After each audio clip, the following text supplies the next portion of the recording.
Arminianismo. Vamos pensar agora na outra categoria. Então, primeiro ponto do arminianismo, se a gente puder colocar assim, é o livre-arbítrio. Tá? Então, Deus deu ao homem a capacidade de escolher. E aí vai começar a trabalhar em coisas que a gente já começou a esboçar aqui na primeira parte do estudo. Deus deu ao ser humano a capacidade de fazer as suas escolhas. E foi Deus que deu isso para o homem. Então, primeiro, o arminianismo ele é infralapsarianista, né? Ele já rejeita completamente aquela ideia supra de Deus fazer o homem pecar ou fazer o homem cair. Não, a escolha foi 100% do homem. Esse texto de Gênesis é o texto que foi trabalhado antes da queda. Então, antes da queda, Deus já tinha dado ao homem a capacidade de escolher. E essa capacidade de escolher, esse livre-arbítrio, ele é preservado também depois da queda. Então, por exemplo, alguém lê para mim rapidamente Gênesis 4, versículo 7. Diálogo de Deus com Caim. Se procederes bem, não é certo que serás aceito? Se todavia procederes mal, eis que o pecado jaz à porta e o seu desejo será contra ti, mas a ti cumpre dominá-lo. Então olha só o diálogo de Deus com Caim, ele é semelhante, continua na mesma toada do diálogo de Deus com Adão, antes da queda. Né? Então agora a gente tem Caim depois da queda. Caim começa a ter desejo de matar o irmão dele por causa dos problemas dos sacrifícios lá. Aí Deus aparece para o Caim e fala assim: Caim, o pecado está na porta. O seu desejo ele vai ser contra você, mas você pode dominá-lo. Mas você pode escolher não pecar. Você pode escolher fazer o certo. Ou seja, a capacidade de escolha, de decisão, está preservada. Caim ainda podia tomar sua decisão. Então, Deuteronômio 30, versículos 15 e 20, a gente já leu aquela hora que o Felipe fez a pergunta, que é aquele momento que Deus fala para o povo de Israel. Né? Coloco diante de vocês a vida e a morte, o bem e o mal, a bênção e a maldição. Escolham, pois, a vida para que vivam. Ou seja, Deus dá ao ser humano a capacidade de tomar suas decisões, de fazer as suas escolhas. Então, mesmo após a queda, e aí vem a ideia, vamos trabalhar isso aqui no arminianismo. Quando o ser humano não conhece Deus, ok, ele não tem como escolher Deus, porque ele não conheceu Deus. Mas quando o conhecimento de Deus chega, quando a consciência a respeito de Deus se apresenta para o ser humano, a partir desse momento, todos que adquirem conhecimento a respeito de Deus têm a capacidade de fazer a sua opção por Deus ou não, ou pelas coisas de Deus ou não. Vamos ver Mateus 23, 37. Alguém lê para mim, por favor.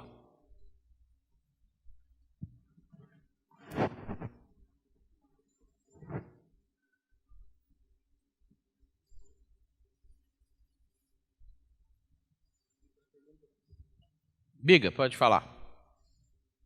Como que funciona a questão da ação do Espírito Santo no convencimento da pessoa nessa questão do livre-arbítrio? O Espírito Santo, ele traz para o homem a possibilidade de fazer a sua escolha por Deus. Ele libera para o homem, ele libera para o ser humano, ele convence o ser humano do pecado dele, e a partir desse momento ele tem a opção de aceitar ou não aceitar, arrepender ou não arrepender, se converter ou não se converter. Quem fez foi o Espírito Santo. Quem deu a ele a noção foi Deus, mas não é irresistível. O Espírito Santo ele não convenceria a pessoa: tu precisa de mim. Ele só daria a possibilidade de a pessoa perceber isso. Pode até chegar ao ponto de convencer que precisa, mas ainda assim a pessoa pode escolher se ela aceita ou não o que ela precisa. Como a gente na vida sabe que eu preciso fazer exercício físico. Eu sei que eu preciso fazer exercício físico.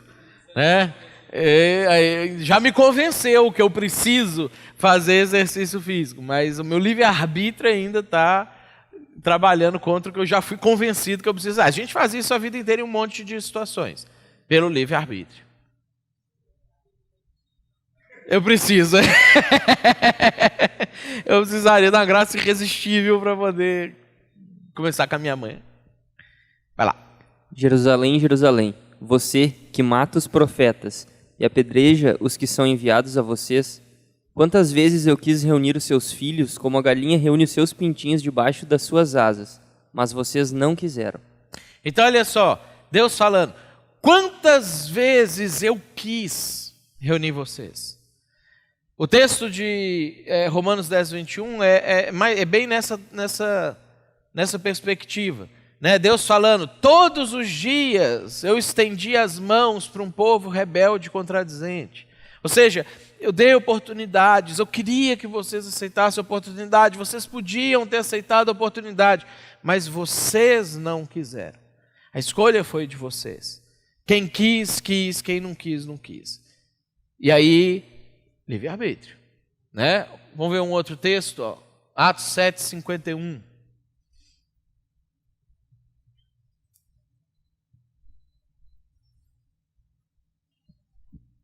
Quem lê? Lipe.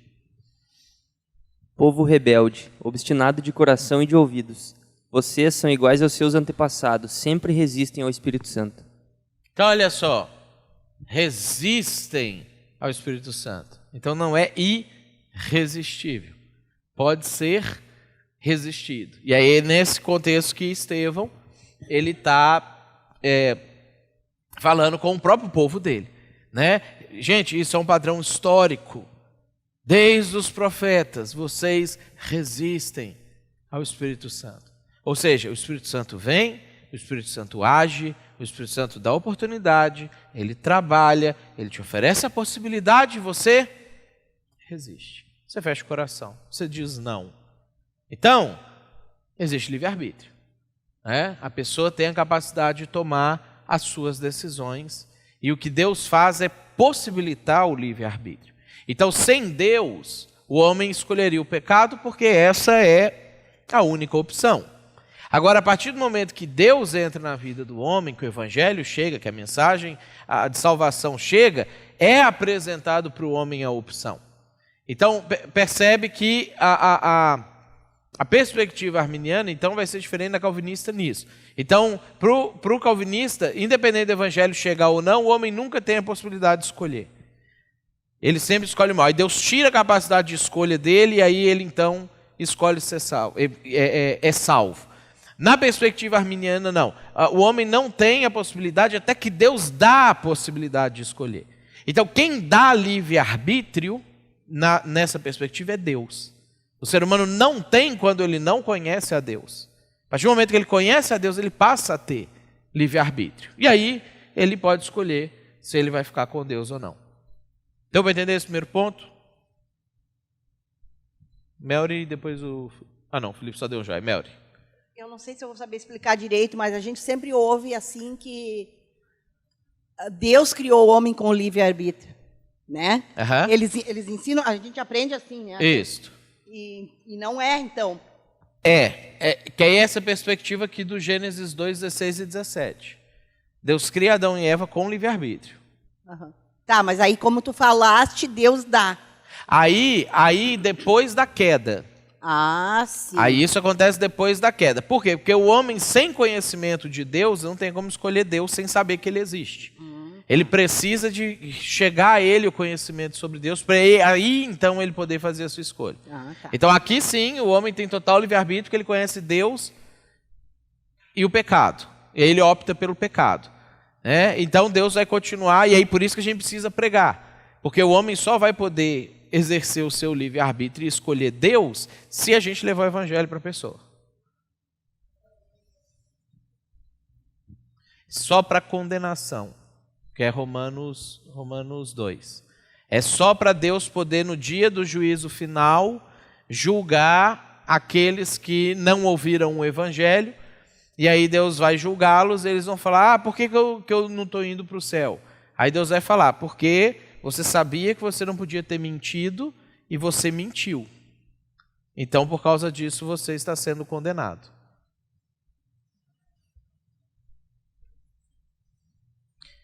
É uma revelação, mas não suficiente para a salvação, porque não tem Jesus. na revelação. Ela é uma revelação para aquilo que Paulo vai falar. Todos são indesculpáveis diante de Deus. Ninguém vai poder chegar diante de Deus e falar assim, não, Deus, você tem que me levar para o céu porque ninguém pregou o evangelho para mim e eu não pude escolher. Deus vai falar, não, você tinha gravado no seu coração, você não podia mentir e você mentiu. Então, por causa disso, você está sendo julgado. Você tinha que você não deveria ter roubado e você roubou. Aí é para a condenação, que o texto de Romanos 2, ele é um texto de Paulo explicando como que o juízo de Deus vai ser, não como a salvação vai acontecer para aquelas pessoas.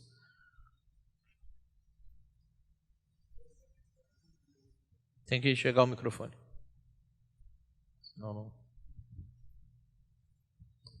Eu estava pensando nessa questão do roubar ou não roubar, isso aí já é uma essência do homem, né? Já vem com ele, Deus já colocou lá no início.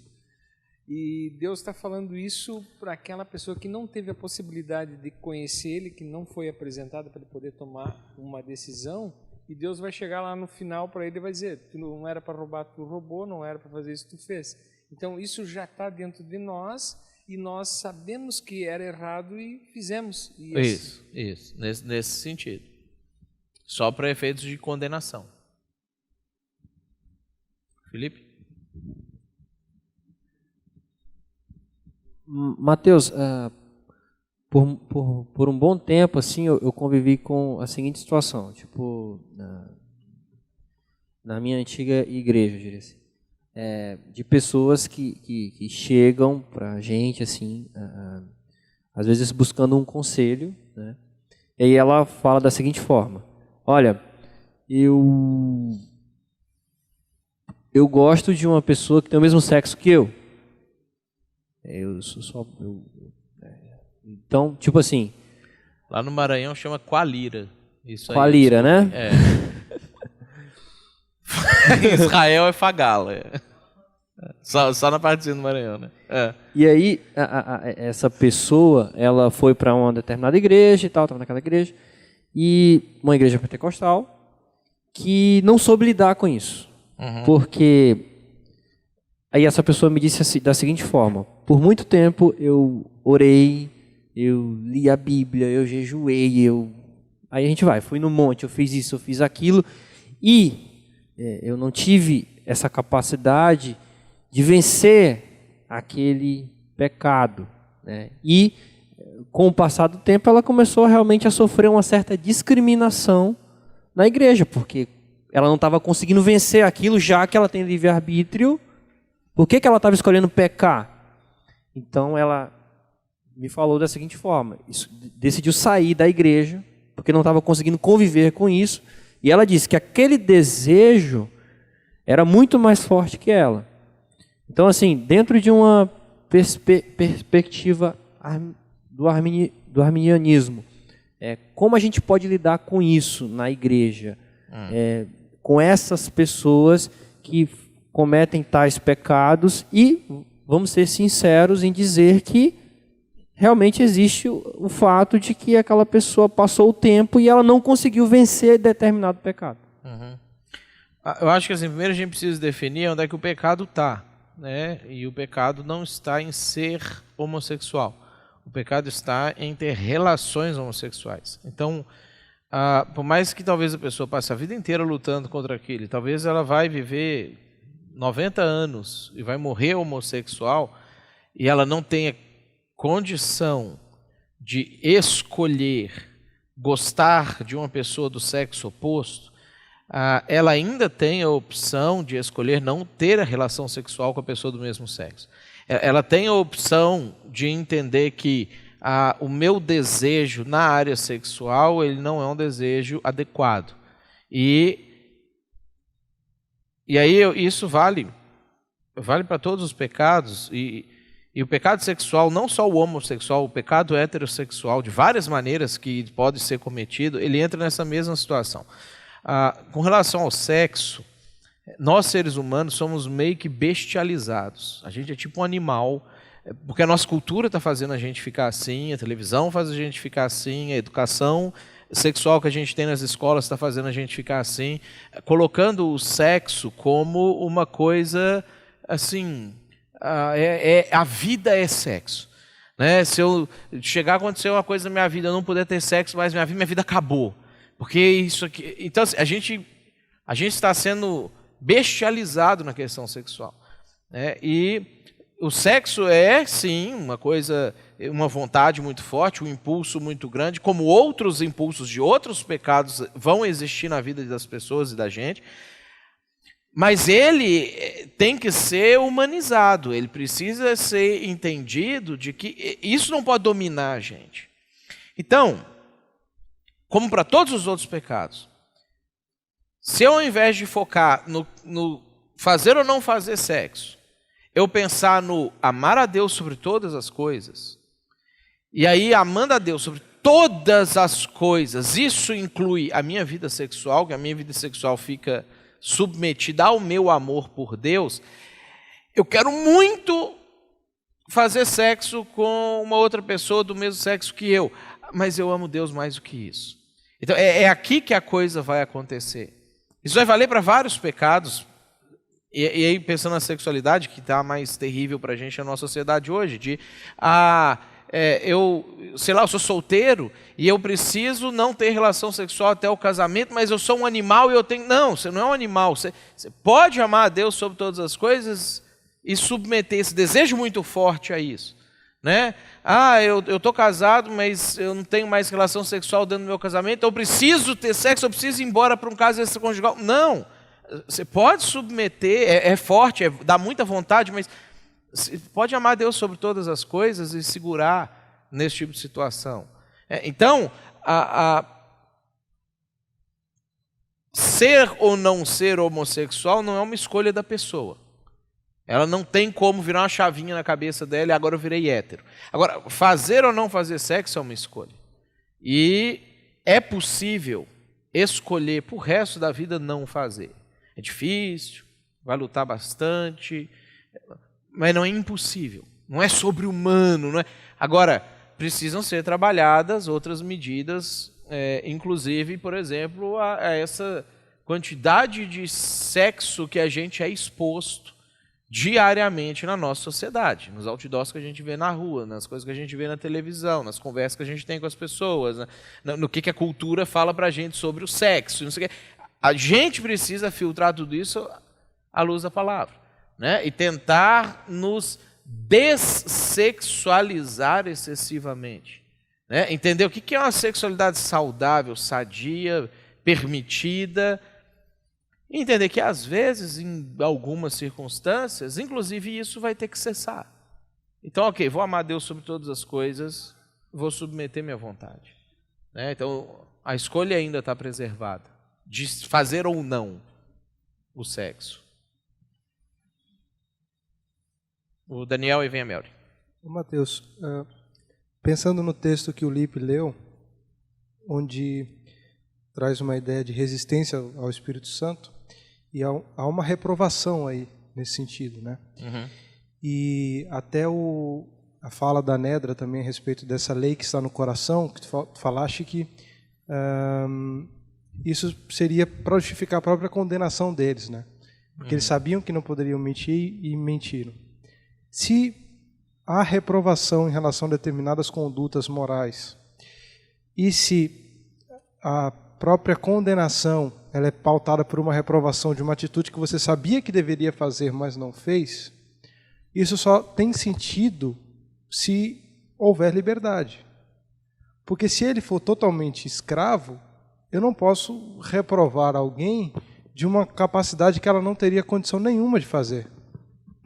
Então, se eu estou dizendo que você sabia que não deveria mentir e mentiu a sua vida toda, e eu estou reprovando essa atitude dela, é porque, de alguma forma, ele teria liberdade para resistir a essa ação. Nós não estaríamos pensando nesses textos, então, que há um reconhecimento bíblico claro da liberdade humana? Reconhecimento bíblico da claro liberdade. Da liberdade humana? Isso. Eu não estaria pensando em termos de livre-arbítrio, porque, assim, em termos absolutos, não existe livre-arbítrio. No sentido de que todas as nossas ações sofrem algum tipo de influência. Então, arbítrio 100% livre não existe, mas a capacidade de agir ou não agir, né? Então, se a gente pensar em termos da depravação total, se eu sinto o desejo de mentir, necessariamente eu vou mentir. Mas eu posso não mentir. E se eu sou condenado ou reprovado por Deus por isso, é porque eu teria a capacidade de agir diferente. Na perspectiva agora arminianista, sim, você poderia, mas ninguém escolheu a primeira via. Todos escolheram a segunda via. Eu acho legal o exemplo que Paulo dá em Romanos sobre Adão e Jesus, e fala que em Adão, né, todos pecaram, porque é aquela ideia assim, então quer dizer que eu vou ser responsabilizado por um pecado que eu não cometi, que é o de Adão, e aí eu vou morrer e já nasço com essas condições todas por causa de um pecado que eu ainda nem cometi, nem tive a opção de cometer, não sei o quê. Eu acho que a ideia de Paulo, se ele fosse nos nossos dias de hoje, ele poderia usar o exemplo do futebol, né? É como aquela coisa assim, do Brasil tomou 7-1 da Alemanha. Então a gente olha e fala assim, que ridículo o que eles fizeram. Ok, então se a gente pegasse 11 homens de nós aqui e fôssemos jogar contra aquela seleção, faríamos melhor do que eles fizeram? A gente sabe que não, né? Então Adão foi o melhor espécime humano já existente que foi lá nos representar. E aí ele, nos representando, toma a mesma decisão que todos nós tomamos sempre que temos a opção de tomar, que é pecado. E aí a gente peca e, portanto, a gente vai para a condenação. Então, você tem a liberdade de não fazer, mas à semelhança de Adão, você vai escolher fazer, porque todos pecaram. Rumenique? Melry, depois a Rumenique. Não, ali com dúvida, falando do homossexualismo ali, que tu disse que não é pecado ser homossexual, mas é pecado fazer sexo, praticar, né? Isso. Mas o homossexual é todo errado, ele faz tudo errado, porque ele se veste como mulher, se... Não, então esses outros vícios também são pecado, não são? O que acontece? E vestir-se de mulher é uma opção. Ter sexo com uma pessoa do mesmo sexo é uma opção. Fazer uma cirurgia de mudança de sexo é uma opção. Então, todas essas opções ele pode escolher não fazer. Agora, o que ele não consegue escolher é, tipo, se ele é homem, é gostar de mulher. Ele não consegue falar assim, agora eu escolho, a partir de amanhã eu vou acordar e vou gostar de mulher. Isso ele não consegue fazer. E ele não vai ser reprovado por Deus por isso. Ele só vai ser reprovado pelas decisões que ele tomar a partir disso. Se ele chegar diante de Deus e falar assim, Deus, eu sou homem, eu gosto de homem, mas por amor ao Senhor, eu não vou explorar a minha sexualidade, eu vou, aquilo que Jesus fala lá em Mateus 19, vou me fazer eunuco, e vou agora fazer outras coisas, vou trabalhar, vou cuidar da minha vida, vou ter amigos, vou servir na igreja, vou não sei o quê. Perfeito. Ele vai ficar o resto da vida tendo que trabalhar isso na vida dele. Mas ele não está em pecado, por causa que ele fez a opção de não dar vazão àquilo ali. Rumenique. A minha dúvida é mais ou menos na linha dela, de Daniel, que é sobre os caras, por exemplo, que nunca ouviram a palavra, assim, que eu já ouvi outros teólogos argumentando que mesmo um cara que nunca ouviu o evangelho por si, ele pode receber os benefícios do sacrifício de Cristo salvífico com base na resposta que ele dá para a revelação que ele tem. E aí caras usam textos como, por exemplo, Malaquias 1, 11 e 14, que diz, pois do Oriente ao Ocidente, grande é o meu nome entre as nações. Em toda parte o incenso é queimado e ofertas puras são trazidas ao meu nome, porque grande é o meu nome entre as nações, diz o Senhor dos Exércitos. Como se, Israel era a nação que tinha a revelação, mas o mundo inteiro queimava incenso para Deus. Então, como é que eles sabiam a que Deus eles estavam queimando incenso? Será que por alguma razão, não tem algum instinto assim que faz com que o cara possa ter uma fé salvífica mesmo sem o conhecimento explícito do Evangelho? Eu já vi caras argumentando que sim. Não sei qual é a base que eles podem ter. Essa é a minha pergunta.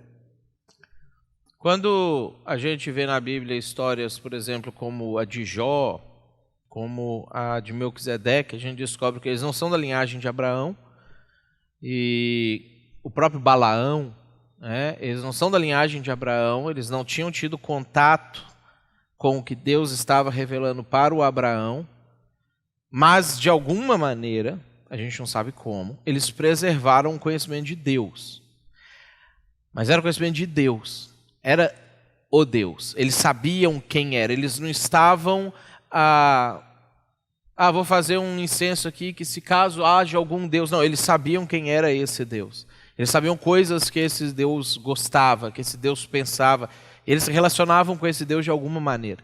Melquisedeque, Jó, Balaão, por exemplo, que são os exemplos que a gente vai tomar fora da linhagem de Israel. Então, esse texto de Malaquias pode ser que Deus está se referindo a coisas que estão acontecendo no entorno do mundo naquela época, em que isso continuava acontecendo, em que algumas pessoas tinham preservado. Quando a gente lê aquele livro do Fator Melquisedeque, e a gente vê os missionários chegando nessas tribos e descobrindo que eles têm umas histórias lá assim, a gente adora esse Deus aqui, Jubá, que não sei o quê, mas a gente sabe que existe um outro Deus, criador de todas as coisas, não sei o quê, que um dia disse que ia mandar um filho dele para fazer o negócio.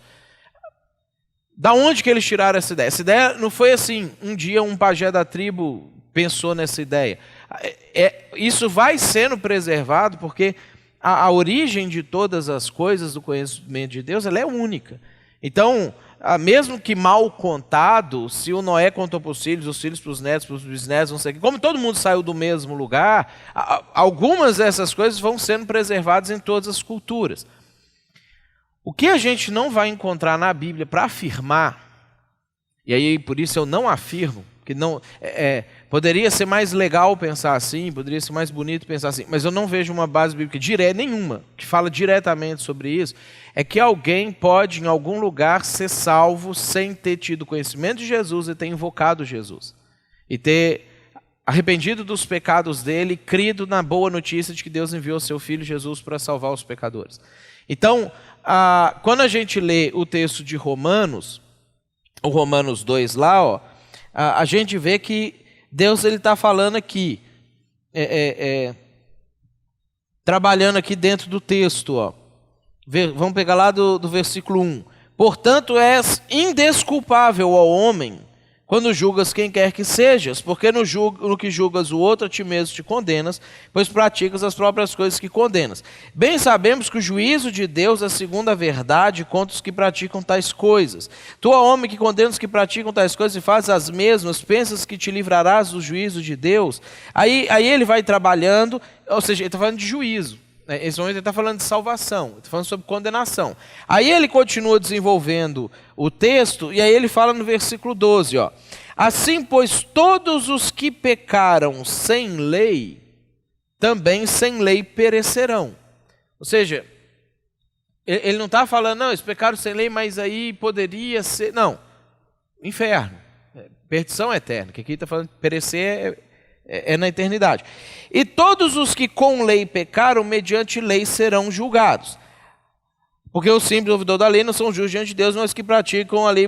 Aí alguém podia perguntar, mas Paulo, mas como é que é esse negócio? Tá ok que quem pecou com lei vai ser julgado pela lei. Mas como assim quem pecou sem lei vai perecer? Aí ele explica no 14. Quando, pois, os gentios que não têm lei, ou seja, ele está retomando o raciocínio anterior, procedem por natureza de conformidade com a lei, não tendo lei, servem eles de lei para si mesmos. A linguagem que Paulo está usando aqui, e é uma linguagem comum ao judaísmo, ainda é uma linguagem de condenação. É uma linguagem de parâmetro para condenação, semelhante àquilo que Jesus fala, no dia do juízo Sodoma vai levantar contra vocês, porque se em Sodoma tivessem sido feitas as coisas que foram feitas aqui, eles teriam se salvado. Mas eles vão poder, como parâmetro, se levantar contra vocês e julgar vocês. Estes mostram a norma da lei gravada no seu coração, testemunhando-lhes também a consciência, os seus pensamentos mutuamente acusando-se ou defendendo-se, ou seja, tem certo e errado e você não está fazendo o certo. No dia que Deus, por meio de Cristo Jesus, julgar os segredos dos homens de conformidade com o meu evangelho. E aí depois o Paulo volta a falar sobre o judeu, que conhece a lei. Então assim, o texto ele não é um texto sobre salvação, ele é um texto sobre condenação. Essa é a tônica do texto, é a pegada que ele está tendo nessa passagem. E quando nós vamos ler todas as passagens da Bíblia que falam a respeito de salvação, elas estão necessariamente vinculadas a ouvir o Evangelho e aceitei. Aí Paulo desenvolvendo a ideia, a gente leu esse texto aqui agora há pouco, lá no capítulo 10, ele fala, todo aquele que invocar o nome do Senhor será salvo. Ou seja, não existe uma outra forma de salvação a não ser por Jesus. Jesus foi claro quando ele falou, eu sou o caminho, a verdade e a vida, e ninguém vai ao Pai se não for por mim. E quando ele fala sobre a importância de pregar o Evangelho, é por causa disso, porque ele precisa saber quem é ele e o que ele fez para aceitar ou não aquilo ali. E aí Paulo fala, como vão invocar alguém de que não ouviram falar? Não tem como. Como vão ouvir se ninguém pregar? Não tem como. Então assim, toda a lógica bíblica de textos bíblicos, eles são construídos a partir de que não há uma possibilidade de uma pessoa ser salva sem ter ouvido falar de Jesus e o sacrifício de Jesus se estender até ele ir lá e alcançá-lo de alguma maneira. Não sei o quê. Se Deus quiser fazer isso, ele pode. Pode ser que isso não é 100% impossível de que isso aconteça. Mas Deus não contou para a gente se ele faz isso. O que está contado na Bíblia é sempre, quando trata desse assunto, é juízo e condenação, e sempre que fala sobre salvação, está atrelado a, de alguma maneira, eles conheceram. De alguma maneira, essa mensagem chegou lá e alguém resolveu começar a praticar. Que aí no texto de Malaquias, eu acredito que também muitos judeus já tinham se espalhado no mundo naquela época, até por causa dos exílios, tanto do assírio quanto do babilônico, e eles já deviam ter ensinado em outros lugares, como tem registro de sinagogas em um monte de países do mundo antigo, e o pessoal já estava adorando a Deus, e Deus fala assim, puxa, vocês que são os que têm não estão fazendo, tem gente fora daqui fazendo. Então, mas aí já é especulação, porque o texto não falou isso, é eu pensando sobre o caso. Mas a gente não vai encontrar Deus falando assim, mas quem nunca ouviu Jesus? Não, quem nunca ouviu, a gente vai fazer de uma outra maneira com eles. Não tem. Quando fala sobre condenação. No sentido de...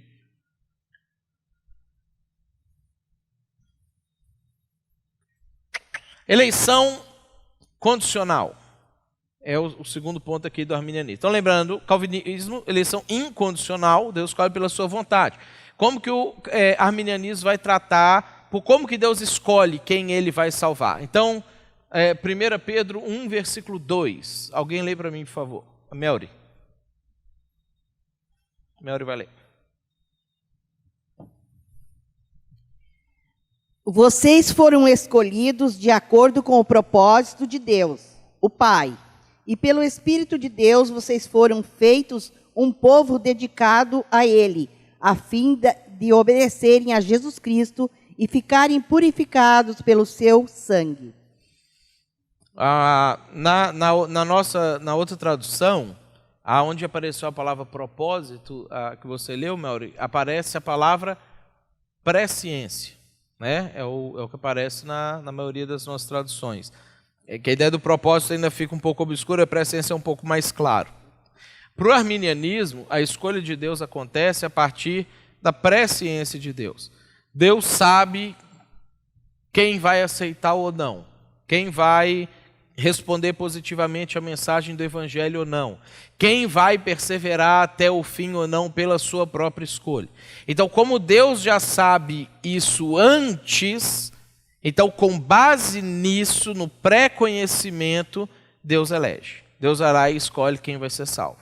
Então, é condicional às escolhas e decisões que cada pessoa vai tomando na sua vida, ao longo da sua vida. o texto de Romanos 8, 28 e 29 vai falar sobre isso também. Né? Aos que de antemão conheceu, a estes também predestinou. Então, para o arminianismo, a eleição vai ser porque Deus consegue antever nossas ações, nossas escolhas, nossas opções livres, dentro do livre-arbítrio, e aí, sabendo que você vai aceitar o Evangelho, sabendo que você vai responder positivamente ao Evangelho, Deus vai lá e predestina você. Deus vai lá e elege você. Deu para entender esse? Tranquilo? Então é como responde a questão, e aí é aquela coisa assim, é predestinação contra livre-arbítrio.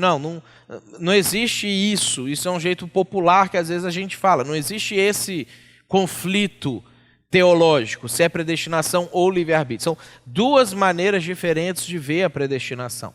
O arminianismo não nega a predestinação. Ela só diz que a predestinação é feita pelo conhecimento que Deus tem do livre-arbítrio.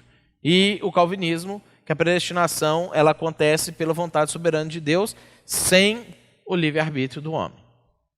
Ok? Terceiro, a expiação universal. Jesus morreu por todos os homens, e a gente tem, né, Deus amou o mundo de tal maneira, deu seu Filho unigênito, então para o mundo. Vamos ler esse texto de 1 Timóteo 2, versículo 3 e 4. Ele é um texto interessante para a gente trabalhar essa perspectiva aqui. Quem vai ler? Felipe? 1 Timóteo 2, versículo 3 e versículo 4. Isso é bom e agradável perante Deus, nosso Salvador, que deseja que todos os homens sejam salvos e cheguem ao conhecimento da verdade. Então, o desejo de Deus é que todos sejam salvos, e não que alguns sejam salvos. Ele não quer só escolher alguns e deixar que os outros pereçam. Não, o desejo de Deus é que todos se salvem, que todos cheguem ao pleno conhecimento da verdade e a partir disso então possam se arrepender de seus pecados e ficar com Deus. Então, a expiação de Jesus, o sacrifício de Jesus, ele é feito por toda a humanidade. E aí todo aquele dentro da humanidade que crê naquilo que Jesus fez, será salvo. Então uma pessoa não foi salva e foi para o inferno, mas o sacrifício de Jesus estava lá para ela. A possibilidade estava lá posta para ela. Ela é que rejeitou, ela é que não quis. Mas Jesus já tinha morrido por ela também. Então Jesus morre pelos salvos e morre pelos não salvos também que rejeitam a morte de Jesus. Tranquilo esse? Isso não é polêmico, né? Esses são bem fácil de... Estava pensando aqui, a gente vê muito o calvinismo colocar essa questão da soberania de Deus acima de tudo, né? E a glória de Deus e tal. E a questão do arminianismo, você falou a respeito da eleição condicional, não tira em nenhum momento a soberania de Deus, né? Não. Eu acho que isso é interessante ressaltar, porque em até não artigo, mas argumentos que falam justamente sobre isso, que Deus é meio que pego de surpresa, ou que Deus é meio que vai ser moldado pelo homem e tal, mas em nenhum momento a gente vê isso nessa linha de pensamento, né? O Deus ele continua soberano, ele continua onipotente, né? O fato de querer que todos se salvem, mas nem todos se salvarem, não influencia na sua soberania, não é um ato de fraqueza de Deus ou um ato de impotência de Deus, porque Deus é que escolheu o jeito que a coisa ia ser. Então, Deus dá a possibilidade para o homem escolher não ficar com ele. Então, se o homem, recebendo a possibilidade de Deus de escolher rejeitar Deus, rejeita Deus, isso não afeta a soberania de Deus. Porque o homem só teve essa possibilidade porque Deus deu a possibilidade para ele. Né? Então, a soberania de Deus está completamente preservada. Né? Não afeta em nada a grandeza dele. Melry. Uma dúvida, eu não sei se... com relação a Deus endureceu o coração. Eu tenho uma dúvida sobre isso. Daí é Deus que endureceu aquele coração. Aquele coração não teve chance de... Dentro da perspectiva arminiana, né? Então, por exemplo, a gente tem um texto lá de Romanos 9 que Deus fala para Moisés: eu endurecerei o coração de quem eu quiser, e não sei o quê. E aí Paulo trabalha em Romanos 9 o que aconteceu no Êxodo, que Deus endureceu o coração de Faraó, pois é. né? Para que o Faraó não libertasse o povo, etc. Então, dentro da perspectiva arminiana, esse endurecimento ele não tem a ver com salvação. Esse endurecimento aconteceu para um propósito específico que Deus tinha em relação a libertar o povo de Israel do Egito. E para que Deus pudesse mostrar o poder dele em alguns contextos. Se o Faraó, depois de toda a circunstância, quisesse se arrepender e ser salvo, ele podia. Então Deus não endureceu o coração do Faraó para ele não se salvar. Deus endureceu o coração do Faraó num episódio específico de não libertar o povo de Israel no momento primeiro que o próprio Faraó já queria libertar. Então, Deus, como ele age na história, é aquele texto lá de Provérbios, né? Como ribeiros de água, assim é o coração de um rei que Deus conduz onde lhe apraz. Então, Deus está no controle da história e muitas vezes ele endurece o coração de alguém ou amolece o coração de outra pessoa para que determinados fatos se concretizem. Mas isso não tem relação com a salvação. Ah, tá, porque eu disse, mas se é Deus que está endurecendo o coração, a pessoa não tem chance, né? Mas O Faraó era mal, mas daqui a pouco... Até o Faraó podia ser salvo, né? O Faraó podia ser salvo, né? Felipe. Era só para confirmar isso mesmo, essa questão de Deus intervir. Então, o arminianismo ele reconhece essa intervenção de Deus na vontade do homem, em alguns momentos, né? Sim. Para que a história tome um curso determinado. Tá. Sim. Mas não em questões de salvação. Não, sim. Questões do curso da história. Quarto ponto, a graça é resistível. O chamado de Deus pode ser rejeitado. Deus pode chamar para a salvação e a pessoa dizer não. Então vamos ver alguns textos que trabalham isso. Vamos ver lá 2 Pedro 1, versículo 10.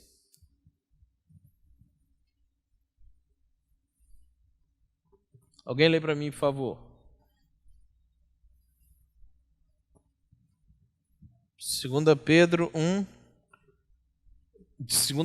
versículo 10.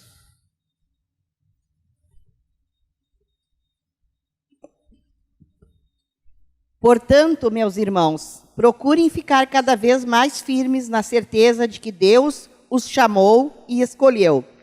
Se vocês fizerem isso, jamais abandonarão a fé. Então, olha só, Pedro falou, Deus chamou e escolheu vocês, né? Vocês foram salvos. Agora, vocês precisam permanecer firmes, porque senão vocês abandonam a fé, né? Se vocês fizerem isso, jamais abandonarão a fé, jamais se desviarão, jamais perderão a sua salvação. Então, Deus chamou, mas se vocês não fizerem isso, vocês perdem. Então, a graça é resistível. Deus dá a graça de você poder conhecer e poder aceitar, mas se você vai querer manter isso ou não, se você vai querer aceitar isso ou não, a decisão é sua. Olha o exemplo de Hebreus. Alguém lê Hebreus 2, versículo 3. Os outros textos a gente já leu antes, mas Hebreus 2, versículo 3. Quem lê? Paulinho.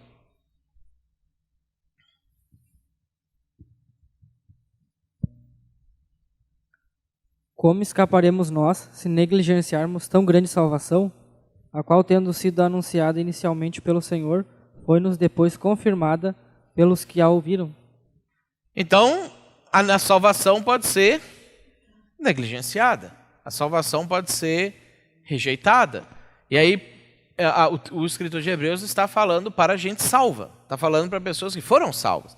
E sendo salvas, poderiam e estavam, no caso da carta dos Hebreus, ele escreve por causa disso aí, estavam negligenciando a salvação. Eles estavam tratando aquilo que eles receberam, que era extremamente precioso, como coisa de só menos, como se fosse uma coisa... isso aí eu não preciso dar muita atenção para isso, né? Então, a graça é irresistível. A graça pode ser rejeitada pelas pessoas. E que, se for rejeitada, leva à perda da salvação. Né? Eu acho que tem vários textos ali, você tem na sua apostila, mas uns textos que eu acho interessante da gente ler são os textos de Hebreus, porque Hebreus, o escritor, ele trata desse assunto de uma maneira bem peculiar. Vamos lá no capítulo 6 primeiro. Paulinho. Letícia. Qual a explicação calvinista para esse texto de Hebreus? Que ele está falando sobre você não negligenciar a salvação não como uma possibilidade, mas a postura que você deve adotar. Não existe a possibilidade de você rejeitar a salvação. Então valorize isso. Letícia? Não? Era essa? Beleza, tá tudo em casa. Olha só, Hebreus 6:4. É impossível, pois... E aí esse texto é forte porque ele ainda vai trabalhar outras questões que a gente não vai ter tempo para explorar ele hoje. Mas é impossível, pois, que aqueles que uma vez foram iluminados, provaram o dom celestial, se tornaram participantes do Espírito Santo. A gente salva isso aqui. Provaram a boa palavra de Deus e os poderes do mundo vindouro e caíram. Sim, é impossível outra vez renová-los para arrependimento, visto que de novo estão crucificando para si mesmo o Filho de Deus e expondo a ignomínia.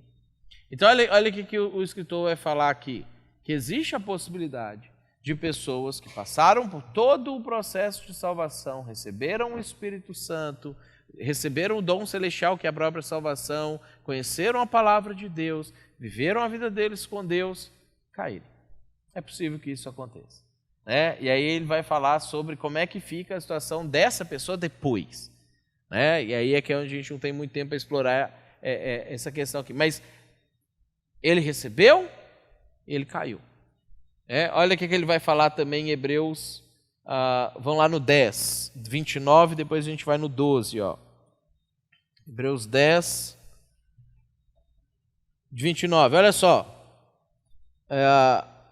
Ele fala sobre o negócio de pessoas serem punidas pelo depoimento de testemunhas, aí ele entra no assunto. De quanto mais severo castigo julgai vós, será considerado digno aquele que calcou aos pés o Filho de Deus e profanou o sangue da aliança, com o qual foi santificado, e ultrajou o Espírito da graça. Então o que ele está falando? Que a pessoa ela pode ter sido santificada, ele pode ter recebido o Espírito Santo, ser santificado pelo Espírito Santo, ou seja, ele recebeu a salvação, ele aceitou, foi salvo, isso produziu mudança na vida dele, isso santificou ele. Mas aí ele foi lá e despreza isso. Aí ele vai lá e pisa nisso. Ele se desvia, ele se afasta. E aí o autor está falando aqui, se 2, 3 testemunhas podem condenar o cara a um negócio, o que espera uma pessoa que, tendo sido salva, abandonou a sua salvação? E aí o texto de Hebreus 12, que é o mais explícito deles, versículo 14, segui a paz com todos e a santificação, sem a qual ninguém verá o Senhor. Então ele já começa falando aí, você pode ter sido salvo, mas se você não se santificar, você fica pelo caminho. Se isso não continuar crescendo, se isso não continuar gerando coisas na sua vida, você não vai ver o Senhor. Então, estou salvo para sempre? Não. Segue a santificação. E aí ele vai explicar por quê. Atentando, prestando atenção, diligentemente, porque ninguém seja faltoso, separando-se da graça de Deus. Ou seja, foi alcançado pela graça. Mas se ele não se santificar e ele não prestar atenção, ele pode se separar da graça. Ele pode perder isso. Nem haja alguma raiz de amargura que brotando vos perturbe, e por meio dela muitos sejam contaminados, nem haja algum impuro profano, como foi Esaú, o qual por um repasto vendeu o seu direito de primogenitura. Pois sabeis também que posteriormente, querendo herdar a bênção, foi rejeitado, pois não achou lugar de arrependimento, embora com lágrimas o tivesse buscado. Então, o autor de Hebreus, e ele está fazendo isso por um motivo bem específico, porque ele está lidando com uma igreja que está caminhando para uma apostasia e ele está tentando trazer o pessoal para, vamos prestar atenção aqui, existe a possibilidade de perder a salvação, de se afastar de Deus, de perder aquilo que já tinha sido dado ou já tinha sido conquistado. E aí quando a gente pensa no conceito de apostasia, que vai aparecer na Bíblia em vários contextos, a palavra apostasia literalmente em grego significa carta de divórcio. Então aquele pensamento de que assim, a pessoa ele desviou porque ele nunca foi salvo, né? Ele não se aplica para o apóstata. Porque não tem como alguém falar assim, não, a pessoa se divorciou porque nunca foi casado. Isso é incoerente, né? Pelo contrário, só divorciou porque foi casado. Você não tem como se divorciar de uma pessoa que você não casou com ela. Então, a apostasia, quando Paulo toma emprestada essa palavra e vai utilizar essa palavra, ele está aplicando que se você apostatar, é porque você tinha sido salvo. Você estava na fé. Mas você apostatou da fé, você abandonou a fé. Então você tinha o status de filho de Deus, mas você caiu da graça. Você se divorciou daquele com quem você tinha se casado. Então agora você está fora. Então, a queda da graça. O arminianismo, ele vai trabalhar com o conceito de sinergismo, né? Existe uma parceria na salvação entre Deus e você. Óbvio que Deus faz a maior parte, e é aquilo que a gente não tinha a menor possibilidade de fazer, mas existe uma parcela de contribuição que você precisa dar. Existe uma parcela de ação sua que vai influenciar se a coisa vai dar certo ou não. Alguma pergunta, gente? Romenig. Já estava de folga aí, já achou que... Não, a minha dúvida é em relação a um texto em Salmo 139, que diz que os teus olhos viram a minha substância ainda informe, e no teu livro foram escritos os dias, todos os dias que foram ordenados, quando nenhum deles existia. E essa é uma tradução, tem a NVI diz determinados. Então como é que a gente lê esse determinados e ordenados? Cabe aqui uma presciência de Deus? Todos os dias, cada coisa que ele fez já estava determinada? Ou são o número de dias que estavam determinados? Porque eu já vi várias explicações diferentes de calvinistas e arminianos. Eu queria saber qual é a tua resposta. O texto em si ele é claro que não é referente a número de dias de vida, né? O texto está falando sobre o que vai acontecer nos dias, né? Sobre o dia a dia dele, porque ele vai trabalhar desde o nascimento dele e vai fazer esse desenvolvimento. A perspectiva calvinista é Deus já escreveu e determinou todos os dias da sua vida, pelo beneplácito da sua vontade. Na perspectiva arminiana, isso acontece pela presciência. É como se você viveu, você tomou suas decisões, você fez as suas escolhas, você foi vivendo e cada dia você sentava e escrevia um diário. Hoje eu fui no estudo bíblico da Betânia, não sei o que, e você foi dormir. E aí você morre e você vai para o céu. Você chega lá para Deus e fala assim, Deus, aqui o meu diário da minha vida. Aí Deus, por ser eterno, ele pega esse diário da sua vida no dia que você morreu lá no ano 2072, e ele volta lá no ano 1980, quando você nasceu, e ele fala, é isso aqui que você vai viver. Porque Deus ele vai lá e Deus ele vai cá ao mesmo tempo. Então, na perspectiva arminiana, isso acontece pela presciência. Deus está determinado o que vai acontecer na mente de Deus, porque Deus sabe quais são as suas escolhas, não porque Ele fez você tomar aquelas escolhas. Deus sabe para o arminiano, Deus faz para o calvinista. Então, mas está escrito determinado, está escrito determinado.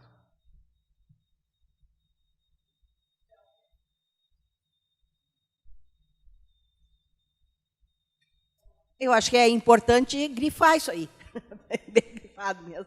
Pra gente, porque achei o tópico mais importante, né? Aí essa explicação que tu deu agora aí.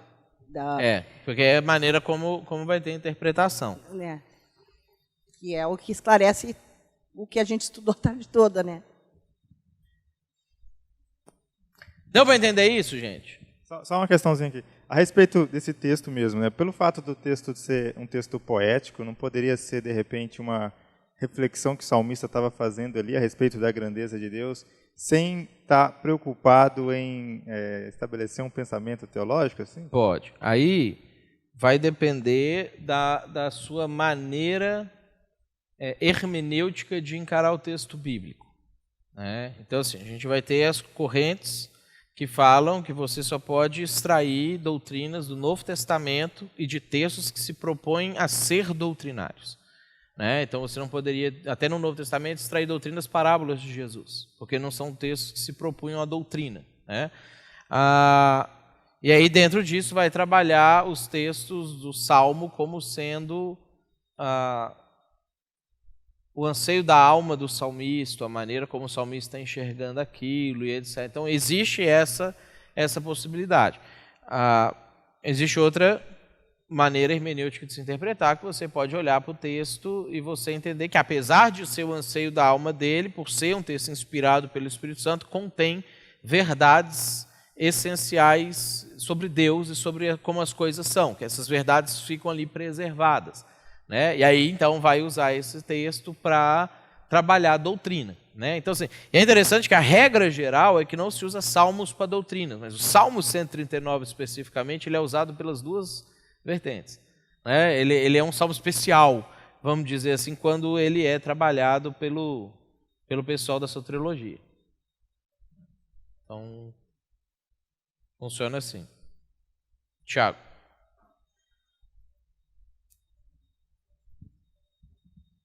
Uma questão que o calvinista ele critica muito o arminiano é a questão de Deus errar quando escreve o nome no livro da vida e depois ter que riscar, ter que apagar. Né? Então isso é uma crítica que eles fazem. Um deboche. Com relação a Mas isso. faz parte daqueles, assim, vamos dizer assim, mais primários ali, que trabalha a ideia da teologia popular, né? Porque dentro do arminianismo também Deus não fica escrevendo e apagando. Porque pela presciência Deus já sabe, então ele escreve uma vez só. Né? Então ele já sabe lá na frente o que você escolheu. Então ele já escreveu lá atrás, o seu nome já está lá, eu pequei. Ele não vai riscar porque ele sabe que você vai se arrepender depois. Apesar que Apocalipse ele fala, né? Ele fala que não risca. Isso. Ele não fala que risca. Não tirarei o nome dessas pessoas do livro da vida. Então ele não vai tirar. É só uma questão que eles falam isso. Né? Mas é entra para a teologia popular.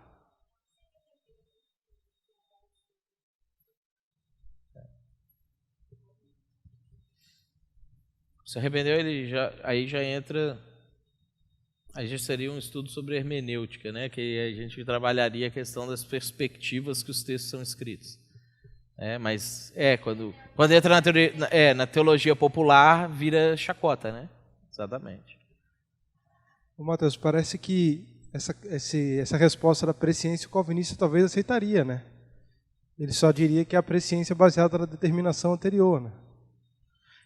Para ele vê o futuro, ele já sabe o resultado do futuro porque ele determinou o futuro desde o começo, né? E o calvinista também acredita que Deus sabe, né? A questão é que é aquela ali, acontece porque Deus faz.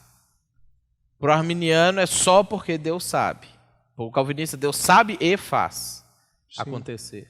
Eu estava pensando numa possibilidade, estou ainda começando a ler ainda sobre essa perspectiva, de que a liberdade e a onisciência de Deus têm a capacidade de conhecer todos os resultados de uma ação livre e Deus age na história a partir desse conhecimento que ele tem.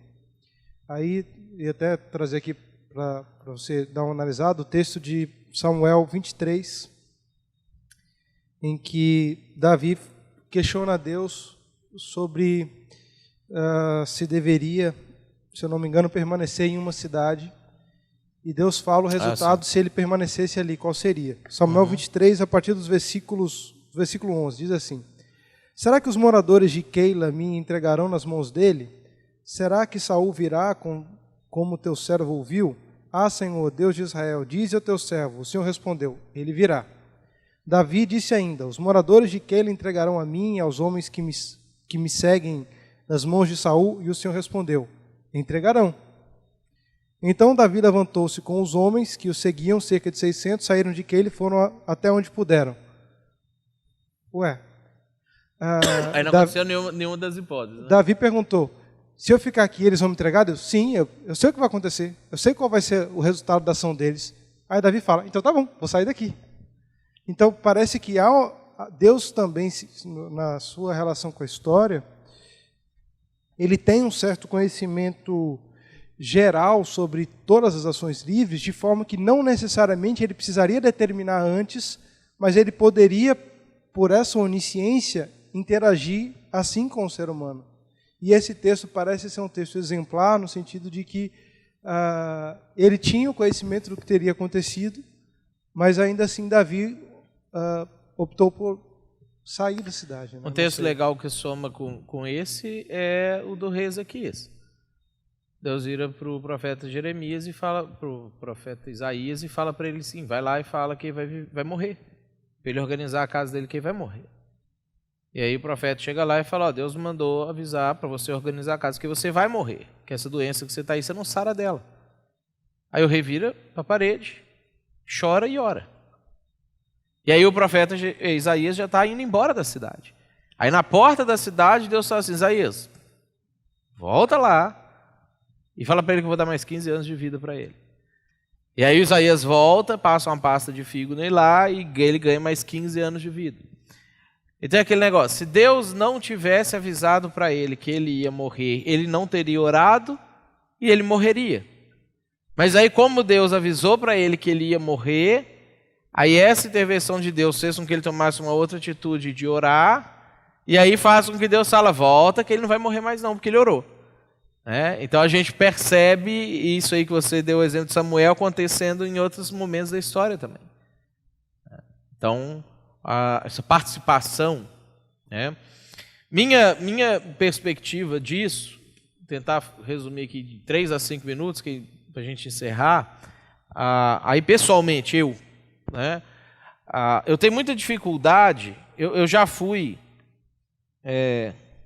inclusive porque eu cresci numa igreja presbiteriana, fui muito influenciado pelo calvinismo na minha adolescência, no catecismo, etc., e já rompi completamente com o calvinismo e fui para o arminianismo total para o lado de lá. Mas eu, pessoalmente, sempre tive uma dificuldade com essa coisa de você torcer textos bíblicos. De você ficar, aí eu acredito nesse negócio aqui, então eu tenho esse texto aqui e eu vou enfiar ele dentro do que eu acredito e de repente eu fraciono ele, recorto e digo que é um negócio que não está escrito lá e encaixo no negócio. O que eu percebo, minha percepção, é que existem coisas acontecendo dos dois elementos.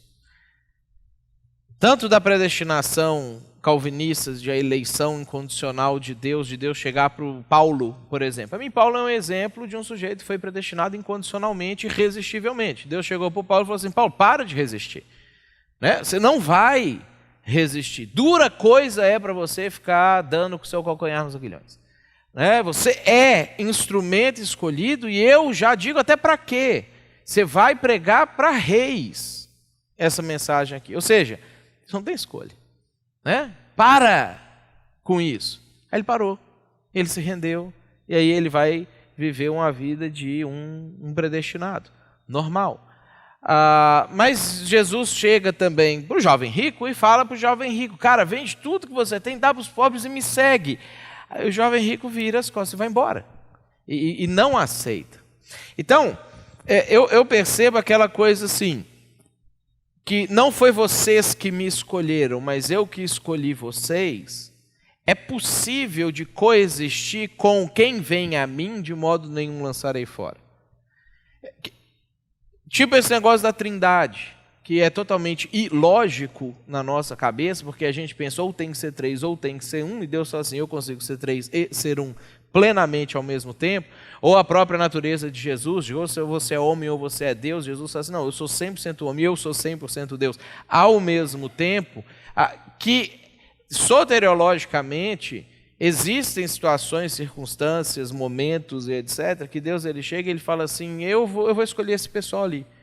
Ó, Paulo, vai lá pregar naquela cidade ali, que tem muita gente escolhida minha lá. Tem um texto de Atos que Deus fala assim com Paulo. Né? Vai para lá.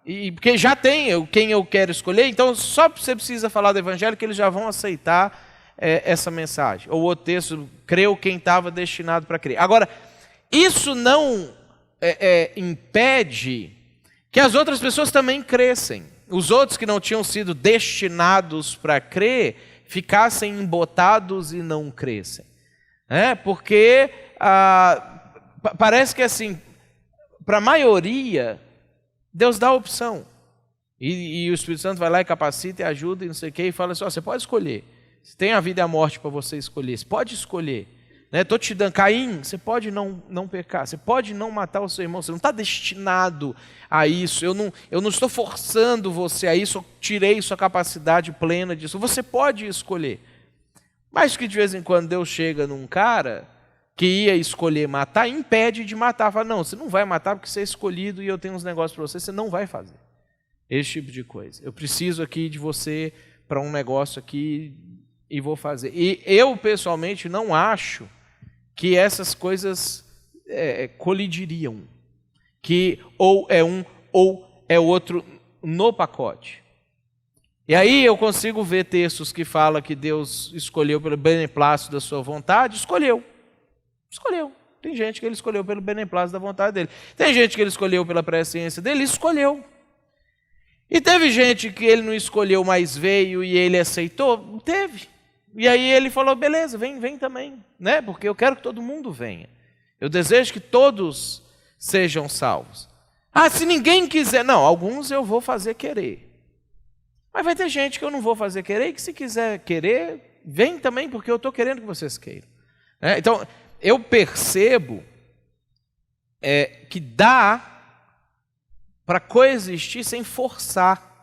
Porque os textos que falam de uma situação ou os textos que falam de outra situação, no próprio texto não estão excluindo a outra alternativa. A gente não vê assim Paulo sentando e falando assim, eu vou excluir a possibilidade arminiana com esses textos aqui, porque vocês acham que vocês podem escolher e não sei o quê. Não, é esse aqui, não. Ele fala o quê? Não, foram vocês que escolheram. Deus escolheu vocês. E aí vem o outro, e o Paulo em outro momento, e fala assim, não, Deus está dando aí a possibilidade de vocês pararem de resistir, não sei o quê. Ele não está tentando invalidar a outra ideia. Ele está falando uma outra situação que também acontece junto com aquilo ali. Né? E aí eu acho que é interessante a gente pensar sobre isso, aqui que a gente estava conversando, quando a gente está falando do calvinismo, né? Não fechar o pacote, porque eu acho difícil que alguém há 500 anos atrás tenha entendido 100% disso aqui. Acho difícil a gente entender. É impossível? Não, eu acho que alguém pode entender. Eu não sou daqueles que acham que ninguém nunca vai entender nada. Eu acho que muita gente ainda vai entender muita coisa e que vai ter gente aí que vai falar assim, não, eu sei tudo sobre esse assunto e sabe mesmo. O que está na Bíblia revelado é para a gente descobrir mesmo, só para a gente esforçar um pouquinho mais para ler, para a gente descobrir. Eu não sou pessimista a esse ponto. Mas acho que existe possibilidades da gente trabalhar essas questões. E como essa questão ela não é, vamos dizer assim, crucial para a salvação, é possível a gente acreditar de um lado, acreditar do outro, acreditar no meio termo, acreditar numa outra via e, se obedecer a Jesus, está salvo do mesmo jeito. E um dia chegar lá e Deus falar assim, você sabe, você acertou, cara, eu escolhi todo mundo. Você achou que você tinha escolhido, tinha nada, eu que escolhi você também. Ou Deus chegar e falar assim, não, foi você que escolheu. Eu achei que você tinha me forçado, eu não forcei nada, cara, foi você que escolheu. E vai todo mundo junto. O que a gente não pode fazer? Escorar na teologia.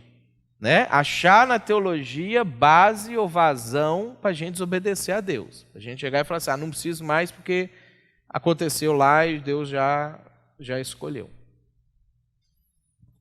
Isso aí? Paulinho? Tem um texto que Paulo diz assim, se eu prego não tenho de que me gloriar, porque me foi imposta essa obrigação. Esse texto ele está falando porque ele foi predestinado? Não, isso aí eu acho que é para todo mundo. Eu acho que ele fala isso da vida dele, mas ele está tentando estender isso daquele tipo, ser de meus imitadores.